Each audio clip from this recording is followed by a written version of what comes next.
আবার একদলীয় শাসন ব্যবস্থা কায়েম বা একটা কিছু নিজস্ব গোজামিল করা এবং নিজেরা জনগণকে বাদ দিয়ে নিজেরা একটা কিছু করা।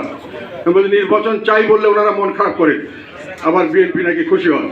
আবার নির্বাচন আমরা যখন বলি যে না নির্বাচন তো এই অবস্থা হওয়া যাবে না, তখন আবার ওনারা খুশি হন, সরকার খুব খুশি, ও উনি আমার সাপোর্টে কথা বলছেন, মানে এখন নির্বাচন করা যাবে না, আমরা গাড়ি ঘোড়া নিয়ে দুমদাম করে যেমন চলছে সেমন চলতে থাকবো। ওনাদের দোসররাও একইভাবে খুব খুশি, খুব ভালো কথা বলছি জিএম কাদের সাহেব, নির্বাচন এখন দরকার নেই, যেহেতু এইভাবে নির্বাচনের পরিবেশ নাই, যেটা একটু আগে আমাদের চেয়ারম্যান সাহেব বললেন, নির্বাচনের পরিবেশ নাই, কাজে নির্বাচন আমরা চাই না, এটা আবার ওদের জন্য খুব খুশির খবর। আর যখন বলি যে করতে হবে, ঠিক মতো করতে হবে, এইটা আবার এদের জন্য একটা অখুশির খবর। এখন আমরা তো স্টেট একটা কথা বলে ওনাদের সন্তুষ্ট করতে পারছি না, বুঝতে। এখন এই হলো আমাদের দেশের সমস্যা। তবে কথা হলো ওনারা একটা জিনিস ভুল করেছেন, সেটা হলো ওনারা একাই দেশের মালিক নন, আর ওনারা একাই চালাক মানুষ নন। বাংলাদেশের মানুষের মধ্যে মাথায় কিছু বুদ্ধি আছে, আর দেশপ্রেম আছে, আর দেশের মানুষ আমরাও। এই দেশের মালিকানা উনি ওনাদের হাতে আমরা সকলকে দিয়ে দিই নাই, আমাদের মালিকানা আছে, আপনি এটা বাদ দিতে পারবেন না। একটা কথা শুনছিলাম আন্দোলনের পরে নাকি যারা পরাজিত হয় তাদেরকে জবাই করতে হবে সবাইকে, এবং এটা নাকি করার জন্য ওনারা একটা ব্যবস্থাও নিয়ে ফেলছেন। এই কথাটা বলছে, অপেনলি বলছে, পরাজিত হওয়ার পর আন্দোলন কি বিপ্লবের পরে নাকি সবাইকে খতম করতে হবে, এবং সেখানে যারা পরাজিত সেখানে কিন্তু আমরা বিজিত ছিলাম, বিজয়ী ছিলাম, আমরা কিন্তু পরাজিত ছিলাম না, আমাদেরকে পরাজিতের তালিকার মধ্যে ফেলাইছে, এবং এই জন্য মিথ্যা মামলার মধ্যে দিয়ে দিচ্ছে। পরাজিতের তালিকার মধ্যে আমাদের কতল করার তালিকার মধ্যে রাখছে, যাতে ফাঁসি কাস্ট আছে, ফাঁসির মামলা, ফাঁসি হবে, ছটমট চলে যাবে সব। ক্লিন কান্ট্রি, তাহলেই দেশ উন্নত দেশ। 50% লোক ফাঁসি, আমরা দেশ আসি, আমাদের সেই দেশ হলো সুখের দেশ, সুখের শান্তিতে বাংলাদেশ।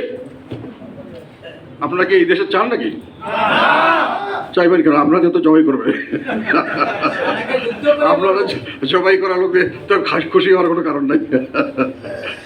এখন যারা খুশি হচ্ছেন তারা এখন জানি না কি মতলব করছেন, তবে দেশে তারা একটা অরাজকতা সৃষ্টি করেছেন। মানুষের শেখ হাসিনা যে সমস্যাগুলি সৃষ্টি করেছেন তার চেয়ে এখন কোনো অংশে কম সমস্যায় বাংলাদেশের মানুষ নাই। বরং একটা কথা কালকে বলেছিলাম, আজকেও বলি, একটা অপরিচিত দেবতা একটা পরিচিত চেনা জানা একটা দানবের চেয়েও অনেক বেশি ক্ষতিকারক হতে পারে। এটা বাংলাদেশের মানুষে হারে হারে টের পাচ্ছে। একজন খুব পরিচিত দেবতা, আমরা ওনাকে দেবতাই মনে করছি, এবং মনে করছি আমরা শান্তি পাইলাম, এবার উদ্ধার হইলাম, আমরা সব কিছু ওনার হাতে ছেড়ে দিয়েছিলাম। আমরা বললাম উনি এটাও করুক, কি নাম, সংস্কার করুক। রাজনৈতিক দলগুলি সংস্কার করতে চায় না, সবাই নিজের ক্ষমতা নিয়ে থাকতে চায়। এর আগে যখন যারা ছিলেন তত্ত্বাবধায়ক সরকার করে গেছেন, ভালো ভালো কাজ করে গেছেন, আমরা তো মনে করি উনি তো তার চেয়ে আরও 10 গুণ ভালো মানুষ। এখন উনি তো অপরিচিত দেবতা, বাংলাদেশের মানুষ এবং আমরা বোকা বনে গেলাম। দেখলাম শেখ হাসিনা তো এই হিসাবে, যাই হোক, শেখ হাসিনার কথা বললে আবার আমার বেশিবাদ করে কালকে আবার জবাই করবে। এখন devil is better, known devil is better then unknown god. দেবতা, আননোন দেবতা আমাদেরকে জবাই করতেছেন সবাই মিলে। নোন ডেভিল একদিন জবাই করছিলেন, আমরা তবু জানতাম যে কোন ছাড়িতে জবাই করুন, কোন সময় জবাই করুন, আমরা পালাইতে পারছিলাম। এখন তো আমরা পালাইতে পারতেছি না, সবসময় জবাইয়ের ভয়ে থাকতে হচ্ছে। তো যাই হোক, আমি যেটা বলতে চাচ্ছিলাম যে উদ্দেশ্যটা ছিল যে আমরা বন্ধু, আমরা ভাই, আমরা একই দল, আমরা একই ফ্যামিলির সদস্য, এটা মনের মধ্যে ধারণ করবেন। পারের নিজেদের দলের লোকের বিরুদ্ধে কিছু বলবেন না, চেয়ারম্যানের বিরুদ্ধে আপনার 100টা কথা থাকতে পারে। আমি খুব একেবারেই সব দিক দিয়ে পারফেক্ট মানুষ এরকম হওয়ার সময় ক্লেম করি না। বিদ্যা বুদ্ধি তো আমার গলত থাকতে পারে, আপনাদের মন মতো কিছু নাও হতে পারে। আপনারা আমার সঙ্গে এককভাবে এসে কথা বলবেন, দরকার হলে বলবেন কি ভুল করেছে, আমরা চেষ্টা করব। আর একটা কথা মনে রাখবেন, যাকে নেতা মানবেন এটাও মানবেন যে নেতার ভুল করার কিছু অধিকারও থাকে, সেটা মেনে নিয়ে দল করতে হবে। বাইরে যদি আপনারা আমার সমালোচনা করেন, ফেসবুকে সমালোচনা করেন, পাবলিকলি মিটিংয়ে সমালোচনা করেন, তাহলে আমার শুধু নয় দলের ভাবমূর্তি নষ্ট হয়। চেয়ারম্যানই খারাপ মানুষ, তার কথাই ঠিক নাই, তা আপনাকে এই দল মানবো কেন?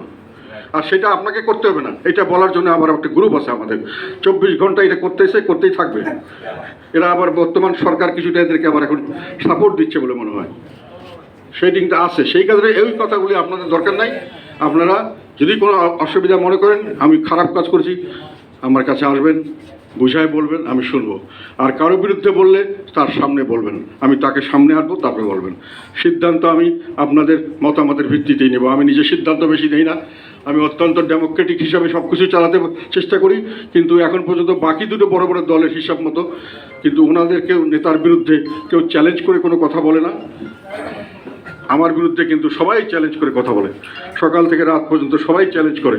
তারপরেও বলা হয় আমি নাকি স্বৈরাচারী, কায়দায় দেশ চালাচ্ছি, স্বৈরাচারী কায়দায় দল চালাচ্ছি। আমি কি একটা কথা মিথ্যা বলছি বলেন? ফেসবুক খুলে দেখবেন, আমি একটা কোনো কিছু লেখলেই দেখবেন কত লোক এসব কথা বলতেছে আমাকে। যাই হোক, আর মনে হয় বেশি কথা বলা ঠিক হবে না। অনেক মনের কথা বললাম, নিজের লোক হিসেবে আপনাকে বললাম, আপনাদের বললাম। আমার পাশে থাকবেন, আমি আপনাদের পাশে থাকব। এবং যারা থাকতে চাইবেন না তাদের কোনো অসুবিধা নেই, আমার কোনো সমস্যা নেই। বন্ধু হলে প্রকৃত বন্ধু হবেন, ভেজাল সোনা দিয়ে আমার কোনো লাভ নাই। আসল সোনা দিয়ে আমি ভবিষ্যৎ করতে চাই। ধন্যবাদ সবাইকে।